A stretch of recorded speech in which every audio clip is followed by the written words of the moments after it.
All right, guys, let's go ahead and talk about the exact reason why gas prices are so high right now.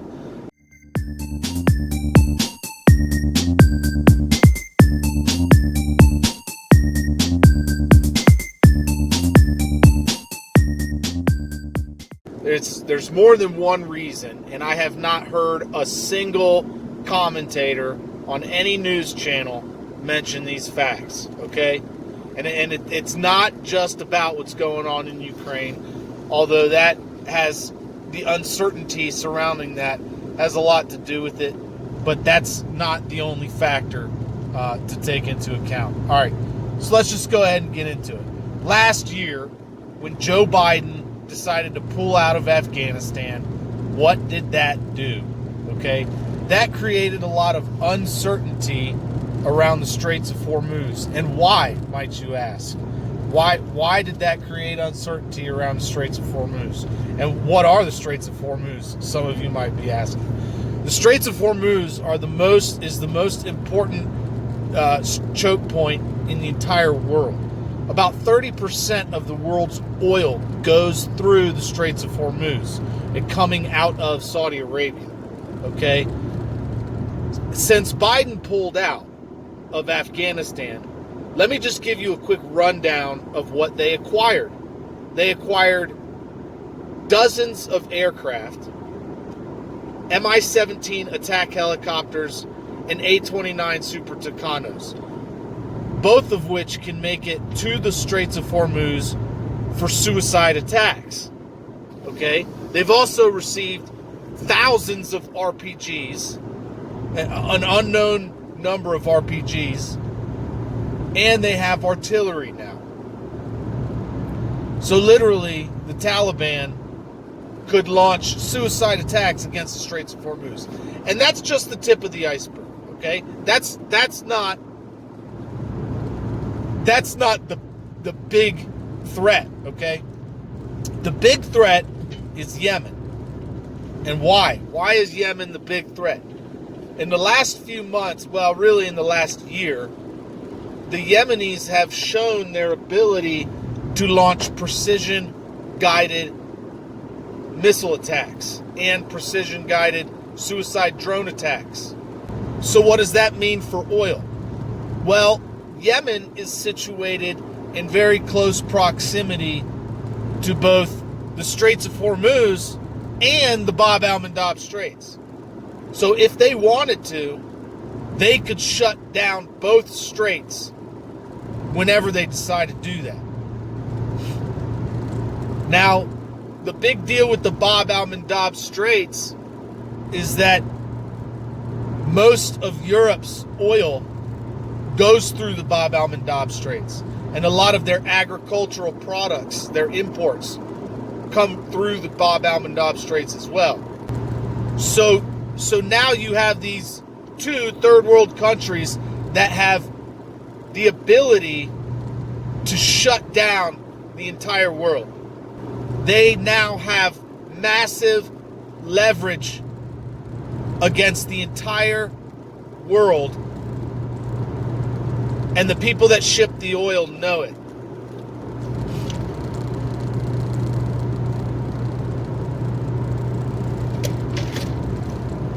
So there's a lot of uncertainty there. And we know that Iran is working with the Yemenis. They're giving them weapons, sophisticated weaponry. The other factor that you got to take into account is that Iran hates Saudi Arabia, and they want to annihilate them. Iran just made a long-range missile that is named after one of the Saudi Arabian cities that is in the far west. So they literally developed this missile with the sole purpose of reaching the farthest city in Saudi Arabia from Iran. So keep that kind of thing in mind too. It shows that they intend, or that they at the very least desire, to annihilate Saudi Arabia. That is their intended goal. And Saudi Arabia produces 30% of the world's oil. Now let's talk about the initiatives that the World Economic Forum is forcing oil companies to take part in. One of the big things that the World Economic Forum has been pushing for in the last couple of years is their ESG initiative.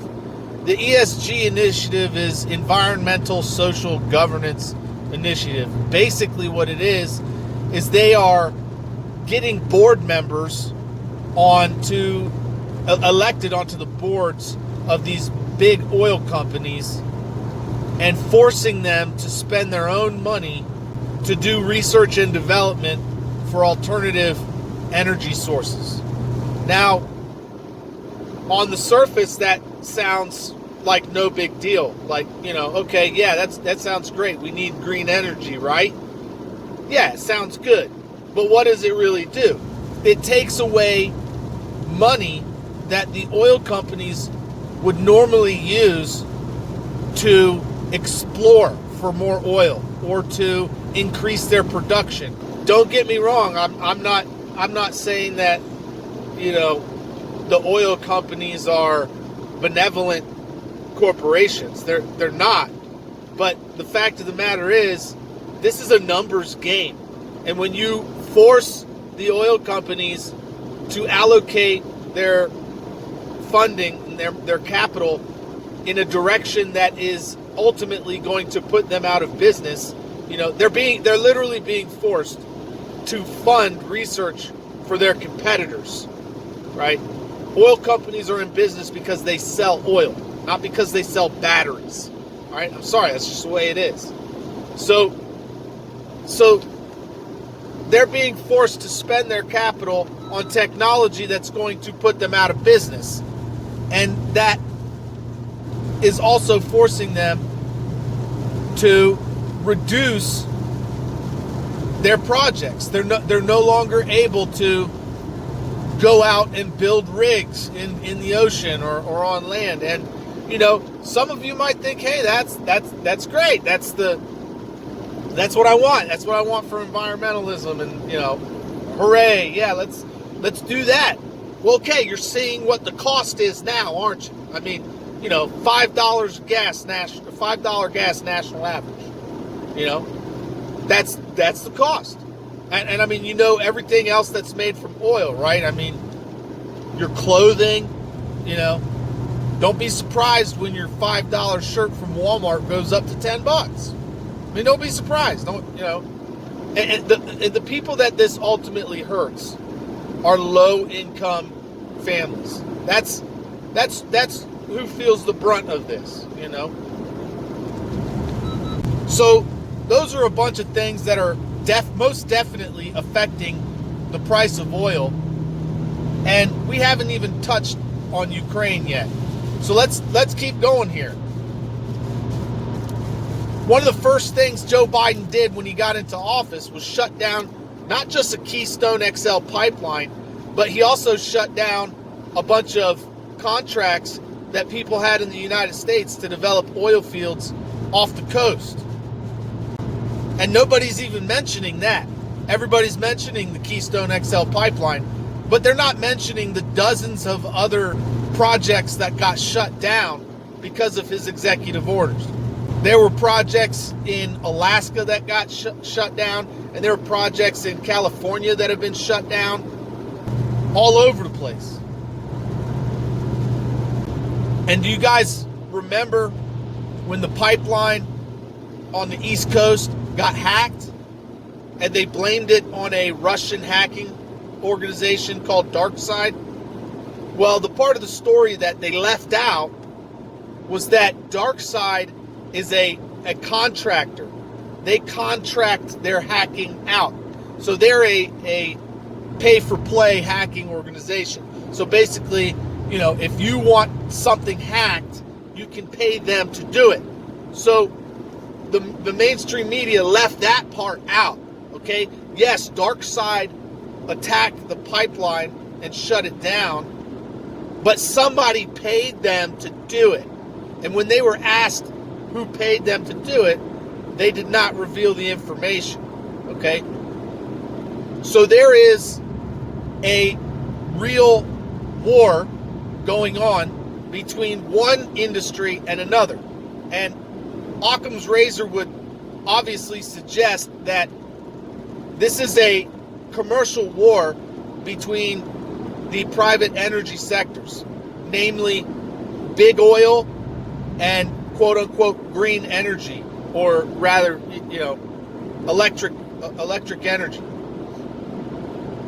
So you're literally seeing the oil get sabotaged right in front of your face, and you're not even noticing it. Most people don't even notice it. Do you remember the oil spill that happened in California a couple months ago?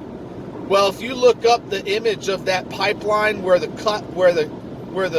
gash was in the pipe, it is literally a parallel cut with the direction of the pipe straight in the middle, and it looks like somebody took a diamond blade or a laser down there and just cut the pipe.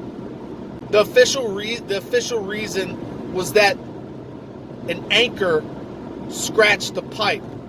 There's no way it could have opened up the pipe like that with such precision. No, I'm sorry, but there are no anchors that are that sharp. That's just the most ridiculous explanation I've ever heard. Go look at the pictures.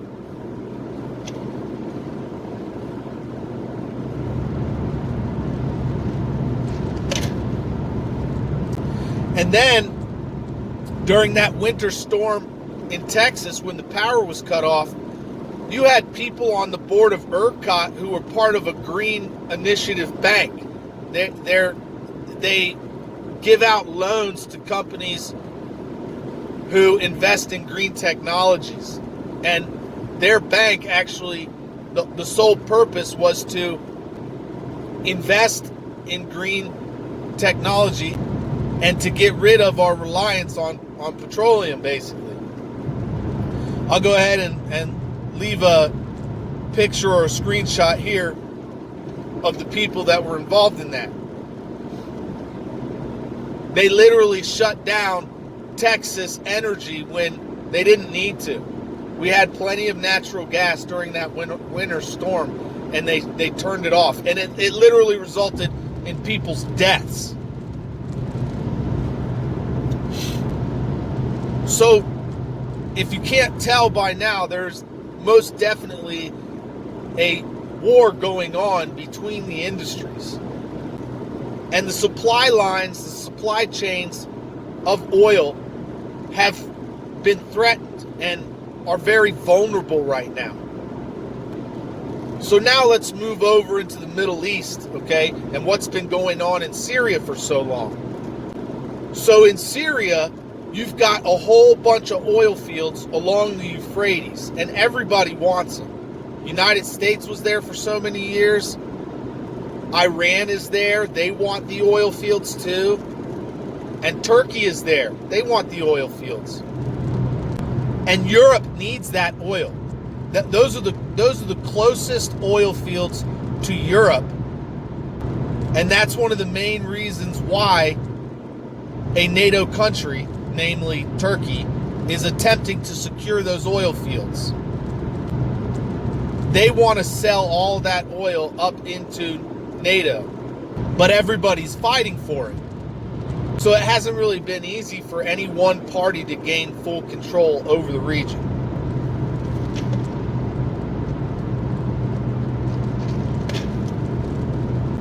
But now, Greece is trying to develop some of the oil fields in the Mediterranean within their territorial waters.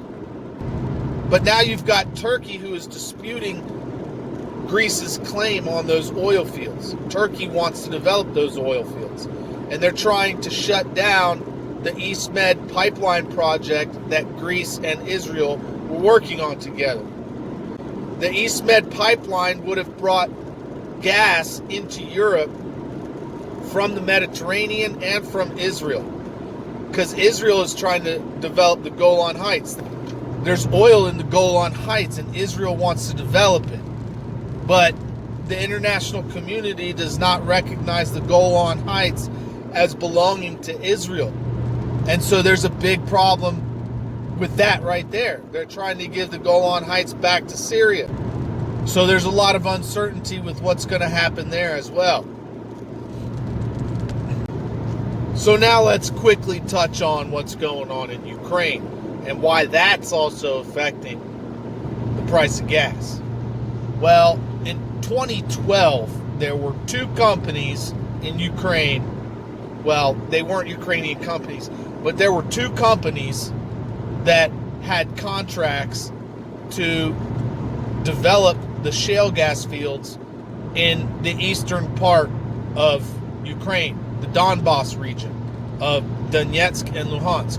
Those two companies were British-Dutch Shell, okay? It's a UK-based company, and the other one was Burisma. I actually think Burisma was a Ukrainian company, but Joe Biden's son was on the board of directors of Burisma, okay? And so that all stopped when the war started in 2014, okay?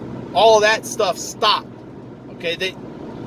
So this war hasn't been going on for just a few weeks like most of you think. No, it started in 2014, okay? And the official reason that they want you to believe is that it's because of the people in the East want to speak Russian and the people in the West want them to speak Ukrainian. While I'm sure that has a lot to do with it, the powers that be could care less about that. They want the oil, okay? So this whole thing is a fight for natural resources, as it always is. And why is the shale gas fields important to NATO?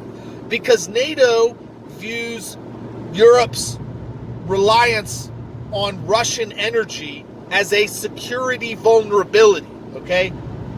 European nations get like 40% of their fuel from Russia, and then the other 30% of their fuel comes from Saudi Arabia. And both of those sources could get shut off at a moment's notice. Boom, okay?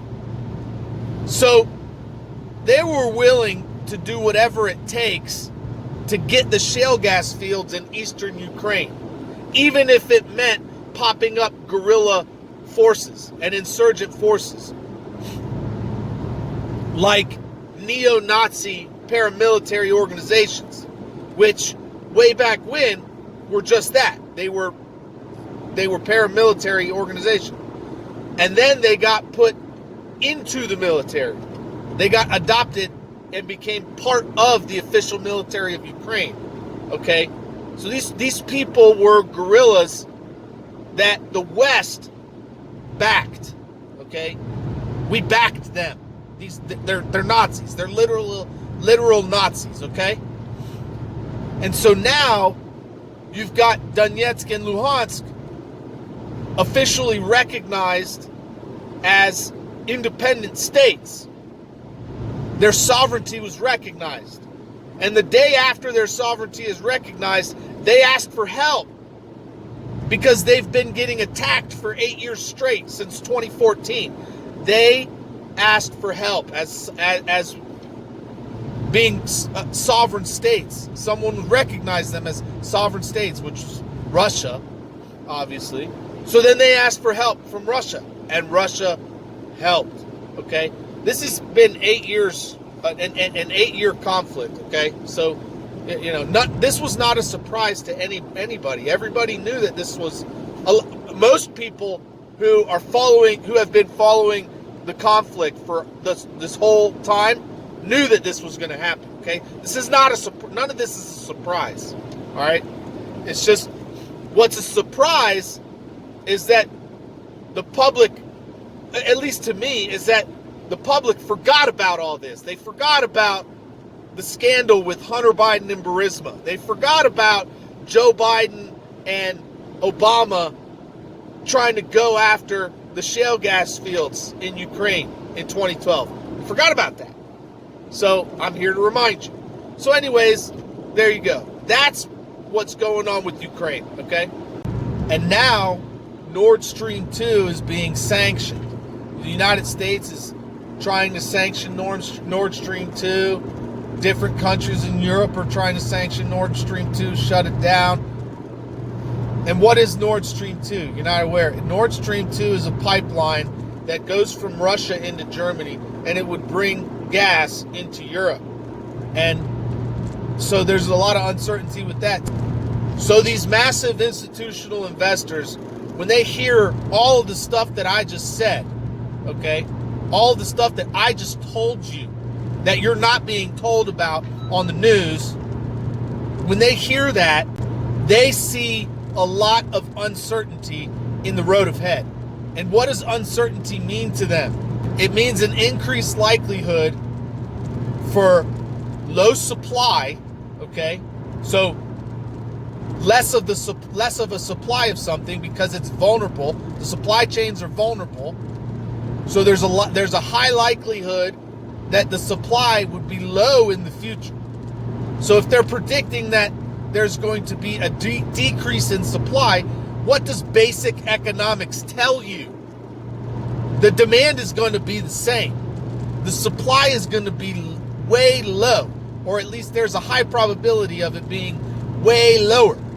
So that means the price is going to go way higher. So they're predicting this, and they're buying future contracts at a higher price. They're bidding on contracts in the future for 150, and I think last year some people were bidding on contracts for $200 a barrel. They were predicting it was going to go up to $200 a barrel.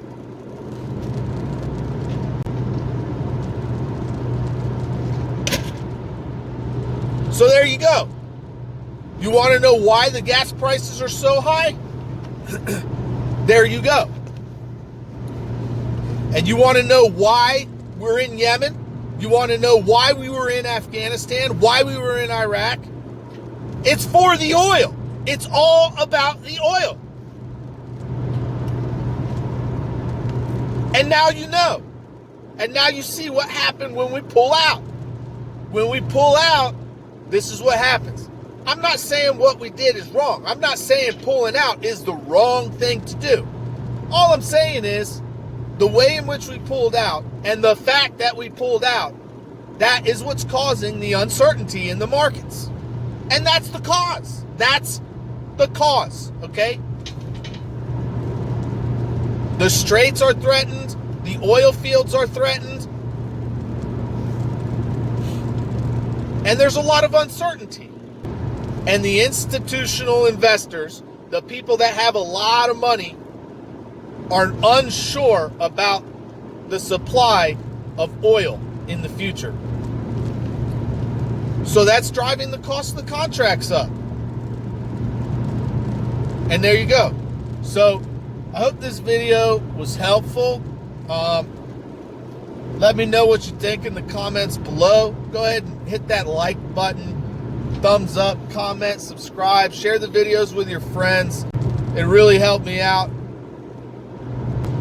It helped get my videos into the algorithm so more people see it. Thanks for watching. Thanks for listening. And as always, don't forget, help out your neighbors.